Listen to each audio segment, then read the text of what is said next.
چودھری ظفر اللہ جو انگریزوں کی وفاداری کی وجہ سے جس نے سر کا خطاب پایا، جب ریڈ کلف کمیشن باؤنڈری کمیشن بنا، مسلمانوں کی طرف سے ظفر اللہ چلا گیا، قائد اعظم نے اس کو بھیجا، چونکہ ابھی ان کا وہ چہرہ جو پاکستان دشمنی کا تھا وہ ابھی سامنے نہیں آیا تھا۔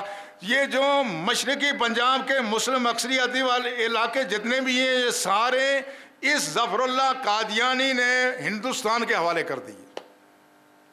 جب قائد اعظم کا وصال ہوا تو اس ظالم نے قائد اعظم کی نماز نہیں پڑھی۔ اچھا ہوا اس مرتد نے پڑھنا بھی کیا تھا تو پڑھتا بھی تو کیا ہوتا، یہ الگ بیٹھ گیا۔ اچھا جب اس نے نماز جنازہ نہیں پڑھی تو اس سے پوچھا گیا کہ تم نے قائد اعظم کی نماز جنازہ کیوں نہیں پڑھی؟ تھا بےمان گول مول بات کی، کہا یہ سمجھ لیں کہ غیر مسلم حکومت کا میں مسلمان وزیر خارجہ ہوں یا مسلمان حکومت کا میں کافر وزیر خارجہ ہوں۔ تو حالانکہ ان کو ابھی تو کسی نے یہاں سرکاری طور پہ تو کافر قرار نہیں دیا تھا، وہ کہنا یہ چاہتا ہے کہ میں غیر مسلم حکومت کا مسلمان وزیر خارجہ ہوں، اس لیے قائد اعظم کی نماز جنازہ نہیں پڑھتی۔ یہ وہ لعنتی ہیں کہ انہوں نے بعد میں یہاں پر حالات ایسے پیدا کر دیے، یہاں پر سیاسی طور پر یہ مستحکم ہو گئے، فوج میں یہ چلے گئے، سول بیوروکریسی میں یہ گئے۔ اس لیے جب پہلا پاکستان کی قومی اسمبلی کا اجلاس سن 72 میں جب مشرقی پاکستان الگ ہوا تو پہلے ہی اجلاس میں مولانا شاہ احمد نورانی نے ان کو غیر مسلم عقیدہ قرار دینے کے لیے قرارداد پیش کر لی، لیکن اس پر بات آگے چلتی رہی اور 24 مئی 1974 کی بات ہے، انہوں نے ربا سے گزرتے ہوئے ایک طلبہ کا ایک وفد جا رہا تھا، انہوں نے حملہ کر دیا، ان کو مارا پیٹا۔ اس سے پورے پاکستان میں ایک آگ پھیل گئی کہ یہ قادیانی، یہ جو قادیان کا علاقہ ہے 5000 مربع ایکڑ، یہ علاقہ انہوں نے لیا تھا کوڑیوں کے مل میں لیا تھا، اور معمولی قیمت دے کے یہ بھی سر ظفر اللہ نے ان کو دلایا تھا۔ وہاں پر جب مسلمانوں پر حملہ ہوا پورے ملک میں تحریک چلنی شروع ہو گئی۔ اس زمانے کی حکومت نے دفعہ 144 بھی نافذ کیا پہلے مرحلے میں، اس کے بعد پھر علماء کو قید بھی کیا گیا، بہت ساری صورتحال خراب ہوئی، لیکن بات آگے بڑھتی گئی، بڑھتے بڑھتے پھر مولانا شاہ احمد نورانی نے 30 جون 1974 کو 37 ارکان اسمبلی، جس میں مولانا مفتی محمود بھی شامل تھے، پروفیسر عبدالغفور شامل تھے، اور سارے مسالک کے جید علماء شامل تھے، ان کے دستخطوں سے ایک قرارداد قومی اسمبلی میں پیش کی کہ مرزائیوں کو حتمی طور پر غیر مسلم عقیدہ قرار دیا جائے۔ مگر بھٹو صاحب ابھی یہ سمجھتے تھے کہ شاید یہ کوئی مولویوں کا مسئلہ ہوگا۔ بھٹو صاحب نے خود ایک مرحلے پر یہ کہا، سردار قیوم انہوں نے اپنی کتاب میں لکھا ہے کہ بھٹو صاحب نے کہا کہ میں تو یہ سمجھ رہا تھا کہ یہ کوئی مولویوں کا اختلاف ہے، لیکن جب مرزا ناصر قادیانی نے اسمبلی میں یہ کہا کہ یہ باقی سارے غیر مسلم، یعنی وہ کہہ رہا تھا مرزائی مسلمان ہیں باقی سارے غیر مسلم ہیں، تو اس وقت میری آنکھیں کھلی۔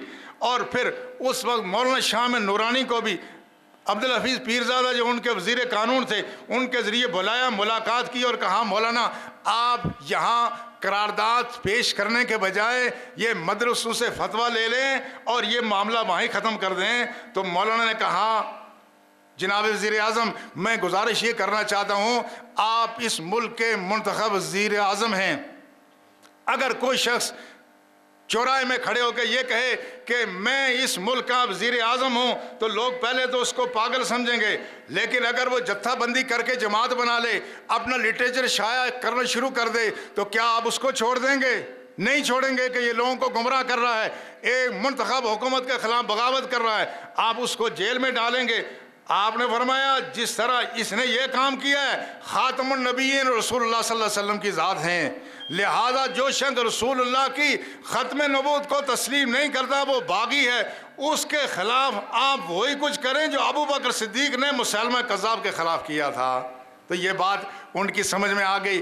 اسی دوران ان کی ملاقات سردار عبدالقیوم خان صاحب لکھتے ہیں کہ میری بھٹو صاحب سے ملاقات ہوئی تو میں نے ان سے کہا بھٹو صاحب بات یہ ہے ان قادیانیوں نے سول بیوروکریسی میں اور ملٹری بیوروکریسی میں ایک پیرامڈ قائم کر لیا ہے. پیرامڈ کہتے ہیں عام طور پر یہ اہراموں کو، مضبوط عمارت کو کہتے ہیں. انہوں نے کہا، میں نے کہا کہ یہ انہوں نے سول بیوروکریسی میں اور ملٹری بیوروکریسی میں ایک مضبوط اپنا نیٹ ورک اور جال بنا لیا ہے. یہ کسی وقت آپ کو الگ کر دیں گے. تو بھٹو صاحب اس پر چونکے اور مجھ سے تفصیلی بات کی. آخر میں ہوا یہ، جنرل ضیاء الحق صاحب نے جب بھٹو صاحب کو الگ کیا تو اس وقت جنرل ضیاء الحق صاحب کے بارے میں یہ بات ریکارڈ میں ہے، اور سردار عبدالقیوم خان صاحب نے میرے سامنے یہ بات کی کہ جنرل صاحب قادیانیوں کے بارے میں بڑا نرم گوشہ رکھتے تھے. قادیانیوں کے بارے میں بڑا نرم گوشہ ہمیں نہیں پتا کہ مزاج کے اعتبار سے یہ بات تھی یا ان کے ارد گرد حلقہ اتنا تنگ تھا کہ مرزائیوں کے خلاف بات کوئی نہیں کر سکتے تھے. لیکن 70 کی دہائی سے پہلے ایک مرحلے پر مرزا ناصر کا نام پاکستان کے صدر کے لیے پیش کیا جا رہا تھا. یہ جو صورتحال ہے، یہ ملک اور قوم کے غدار ہیں. اب اس ملک میں یہ جو صورتحال ہے، اس میں اگر کوئی وزیر یہ کہتا ہے کہ نہیں وہ تو اس ملک کے شہری بھی ہیں اور ان کو علماء غیر مسلم نہیں قرار دیتے، حالانکہ پاکستان کے دستور میں جو پہلی ترمیم ہوئی وہ یہی ہے کہ قادیانی غیر مسلم ہیں. آزاد کشمیر اسمبلی نے یہ قرارداد منظور کی، اس میں کہا گیا یہ غیر مسلم ہے. اب ہم یہ پوچھنا چاہتے ہیں، اگر کوئی وزیر یہ بات کرتا ہے اور موجودہ حکومت نے ابھی ان کے خلاف کوئی کارروائی نہیں کی ہے، سب سے بڑا المیہ یہ ہے، وہ وزیر موصوف یہ کہتا ہے کہ میرے بیان کو توڑ مروڑ کر پیش کیا گیا ہے. وہ ظالم، تو نے خود شریعت کو اتنا توڑ مروڑ لیا، تیرے بیان کو کون توڑ مروڑ سکتا ہے؟ اس نے کہا کہ پاکستان کے علماء ان کو، مرزائیوں کو، احمدیوں کو غیر مسلم نہیں سمجھتے، جو بات سراسر جھوٹ ہے. یہ دستور پاکستان کے خلاف ہے، یہ قرآن و سنت کے خلاف ہے. لہذا اس پر اب آواز بلند کرنے کی ضرورت ہے. اہل ایمان، اگر ہم اس وقت خاموش رہے یہ سلسلہ اور پھیلے گا، پاکستان کی سالمیت خطرے میں. آپ کو حیرت ہوگی کہ آخر اس حکومت کی ضرورت کیا ہے. یہ ضرورت تو میں کل اگلے انشاءاللہ جمعے میں عرض کروں گا کہ ان کی ضرورت کیا بنتی ہے، اور سارے پاکستان میں اس کے خلاف بات کرنے کی ضرورت ہے. اگر یہ بات نہیں ہوئی، انہوں نے پہلے ترمیم کرنے کی ایک ترمیم کی کوشش کی، اس میں ناکام ہوئے. کہا یہ کلیریکل مسٹیک تھی. کلیریکل مسٹیک دستور میں تبدیلی کرتے ہوئے کبھی ہوتی ہے. بیوقوف، تم بھوسا کھاتے ہو یہ سمجھتے ہو ہم بھوسا کھاتے ہیں. بیوقوف کے بچوں، تم نے یہ جان بوجھ کر کے سازش کی ہے، اب قوم کو بیوقوف بناتے ہو.